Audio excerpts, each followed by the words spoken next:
She said, "I hear that monks are looking for shelter in many homes. Why don't you come and stay in my house?" Gautama said, "If she's inviting you with so much affection, you must go stay there." Then people saw, "See, he's gone."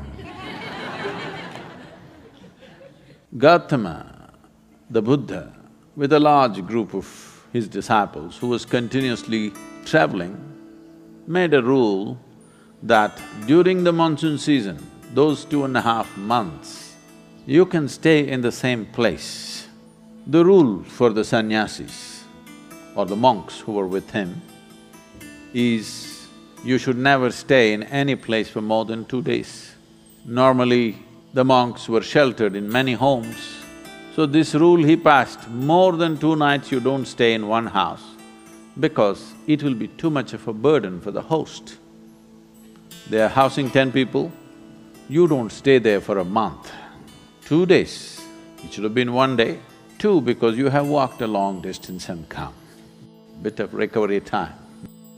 But during the monsoon season, he said, up to 2 to 2.5 months you can stay in one place because walking through the jungles of that region during the monsoon season would be treacherous and many would lose their lives. So this is a time like that, they stayed in a large town and they were spread across in many homes. The monks went out to get their alms from the people. Ananda or Ananda Tirtha, as he was known, who happened to be Gautama's elder brother before his monkhood, went out and there was a courtesan or a prostitute in the town. She gave him alms, looked at him, a handsome young man, tall and straight. She said, "I hear that monks are looking for shelter in many homes. Why don't you come and stay in my house?" Ananda said, "I have no issue, but I must ask the Buddha as to where I should stay." Then she became really taunting. She said, "Oh, you're going to ask your guru? Go and ask him, let's see what he says." So Ananda brought what he had collected for the day. Gautama was sitting, he came and placed it at his feet, and everybody is supposed to find food and shelter wherever they go. Ananda asked, "Like this lady is inviting me, can I stay there?" Gautama said, "If she's inviting you with so much affection, you must go stay there." The townspeople who were sitting here, they said, "What? A monk is going to go and stay in a prostitute's home? This is it." This spiritual process has become corrupt. Gautama looked at them and said, "Why are you so worried? The lady is inviting him. Let him stay, what is the problem?" They all started getting up and started shouting. He said, "Wait, I am on this path because I see this is the most powerful way to live. Now you're telling me her ways are more powerful than my ways.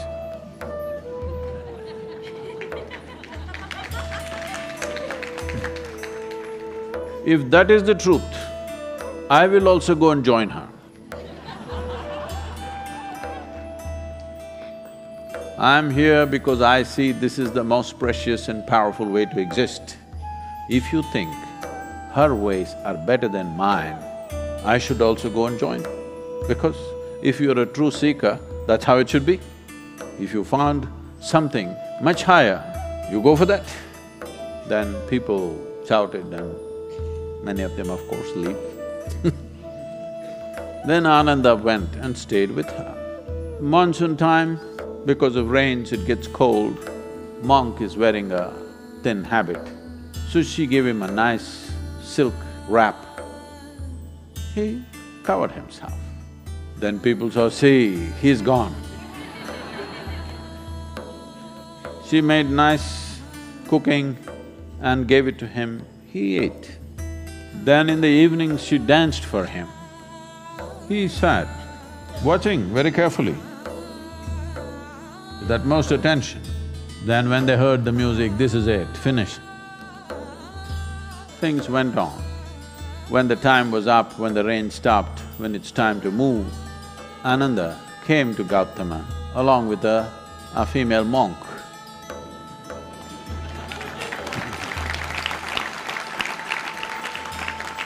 So, the power of being on the path of truth has been there, but has been many times at its height, but never got mainstreamed.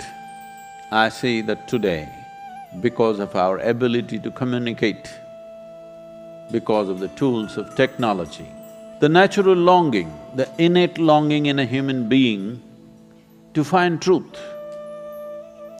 This is not a thought thing. This is not something that been taught to people that you must seek truth. It is natural for human intelligence to seek what is highest. If you are given an option, any human being, given an option, either to be here or there, he will always say, I want to be there. Right now he may be caught up here, but aspiration is to go to whatever is the highest.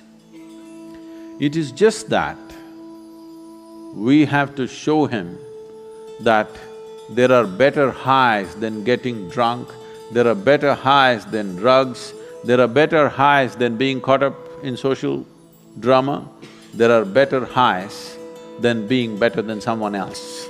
We just have to show it to him, we have to make him understand there is a better high.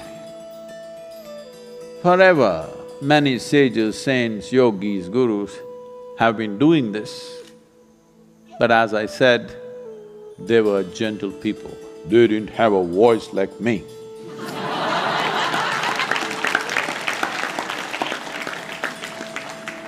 They didn't have a microphone.